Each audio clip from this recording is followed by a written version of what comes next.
What makes the perfect human? Immaculate features? Indomitable intelligence? Incomparable wit? Or irresistible charm? How about all of the above? What if you could modify your genes? What if everyone could? What are the consequences of being better? This is What If, and here's what would happen if genetically modified people became the norm. Many bacteria are able to combat viral infection with a defense system called CRISPR. CRISPR records viral DNA that a bacteria has been exposed to and enables a protein complex called Cas9 to basically search for the viral DNA and destroy it. Enter Dr. Jennifer Doudna, who started researching CRISPR in 2005. By 2012, she co-founded CRISPR-Cas9, a life-changing technology that allows humans to edit genes. As more research on CRISPR comes forward, so do new possibilities. Could we cure genetic diseases? Could we cut out cancer? Could I finally get the blue eyes I've always wanted?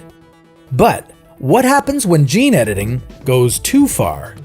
For genetically modified people to become the norm, gene editing wouldn't only have to be legal, it would have to be relatively affordable.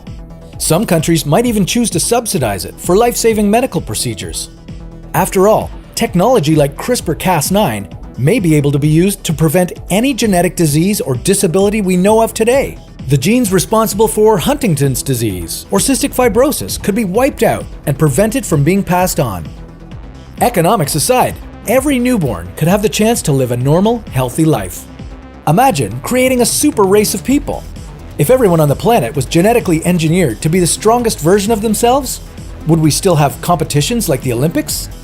If we could modify the intelligence of everyone on Earth, could we solve all of humanity's greatest challenges?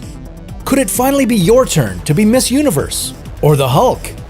But is CRISPR-Cas9 really a cure-all or a catch-22? When you use CRISPR to edit out unwanted genes, you destroy thousands of DNA bases in one go.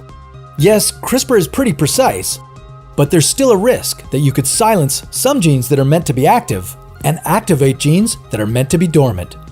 What researchers are finding is that in trying to save yourself through gene editing, you might just cut out a key anti-cancer mechanism. Not only does CRISPR pose a cancer risk, but in reprogramming or rearranging DNA, we might even end up creating new diseases. Whether it's a new procedure, a routine operation, or an over-the-counter cold pill, we tend to accept the risk of side effects or complications if it means getting better. But with gene editing, don't you think that getting better might get a bit weird? What happens when parents start to choose their kids' height, eye color, hair color, skin pigment, or gender? What happens when those with financial means can buy better cures, better features, and ultimately, better futures? Well, that future, if possible, is very far away. CRISPR technology is still in its infancy, and our understanding of genes is still too limited to start choosing height and hair color at will. Eye color, hair color, height, and other physical features are associated with a combination of genes, not just one. But forget science for a moment. Ask yourself, which is more important? Pure cold perfection or true emotional human connection? It might not be perfect, but it certainly can't be hacked.